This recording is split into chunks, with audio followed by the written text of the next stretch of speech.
गणेश चतुर्थी की सभी लोगों को हार्दिक शुभकामनाएं। एक छोटी सी कहानी आप लोगों के सामने प्रस्तुत करने जा रही हूँ, सुनाने जा रही हूँ। अगर अच्छी लगे तो उसको लाइक करिएगा, शेयर करिएगा, सब्सक्राइब करिएगा और सभी लोगों को सुनाइएगा। आज के दिन कहानी सुनना गणेश भगवान की बहुत शुभ माना जाता है।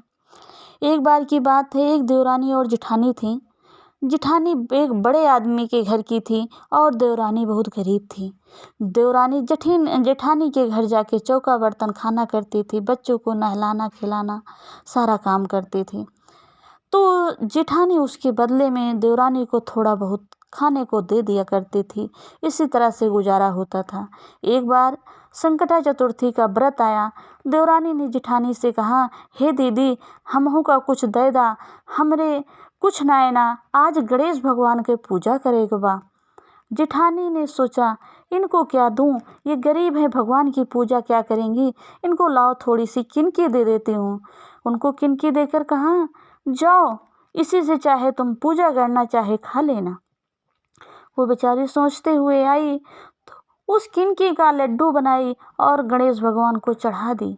कही, हे भगवान, हमारे पास यही है, ये हम आपको यही दे सकते हैं, और भूखी रात को सो गई।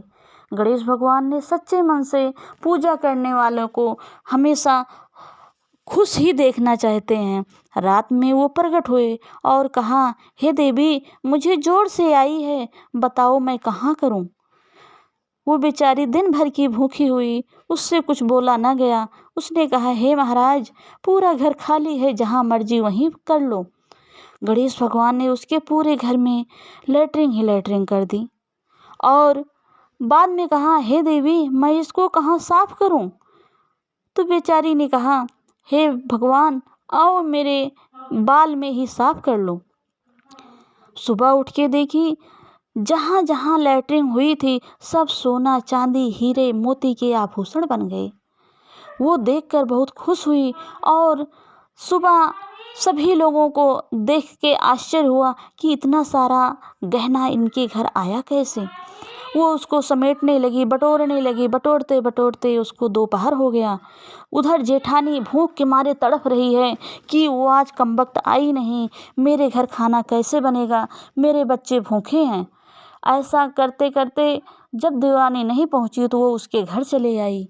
जब उसके घर चली आई तो देखा वो ढेर सारे गहने को बटोर रही है, रख रही है, देख रही है, मन ही मन खुश हो रही है। जेठानी ने पूछा, अरे तुमने ऐसा क्या किया जो तुम्हारे घर इतना सोना चांदी आभूषण हीरे मोती कहाँ से आ गए। देवरानी ने सब कुछ जेठानी को बताया।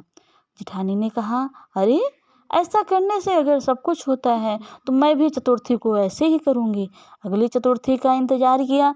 जब संकटा चतुर्थी आई तो उन्होंने भी किनकी का लड्डू बनाया और गणेश भगवान को चढ़ा दिया। गणेश भगवान ने देखा कि इनके घर सब कुछ होते हुए भी अपने आप में अच्छा अच्छा खा रही हैं और मुझे किनके का लड्डू चढ़ाई हैं। उनको बहुत गुस्सा आया। वो रात में आए और कहे, देवी, मुझे जोर से आई है, बताओ मैं कहाँ करूँ। जेठानी ने देवरानी की कहानी सुनी थी, बहुत मन ही मन खुश हो रही थी और कहा, महाराज, पूरा घर खाली है, जहाँ मर्जी वहाँ हो लो। होने के बाद उन्होंने पूछा, महारानी, इसको साफ कहाँ करूँ। कहा, मेरा बाल खाली है, आके इसमें साफ कर लो। मन ही मन खुश हो रही थी। सुबह उठेंगे, ढेर सारे गहने आभूषण बटोर के रखेंगे, हम उनसे ज़्यादा बड़े आदमी बन जाएंगे। सुबह जब उठी देखा उनके घर में लेटरिंग ही लेटरिंग, लेटरिंग ही लेटरिंग, लेटरिंग ही लेटरिंग, उनके शरीर में पूरे लेटरिंग ही लेटरिंग, बाल में लेटरिंग ही लेटरिंग। देखकर बहुत गुस्सा आया। उसने कहा, देवरानी ने झूठ बोला, मुझे झूठ बताया, उसके घर सोना बना, मेरे घर लेटरिंग, ये तो उसकी साजिश है। वो लड़ते झगड़ते हुए उसके घर पहुंच गई और कहने लगी, तूने मुझसे झूठ क्यों बोला।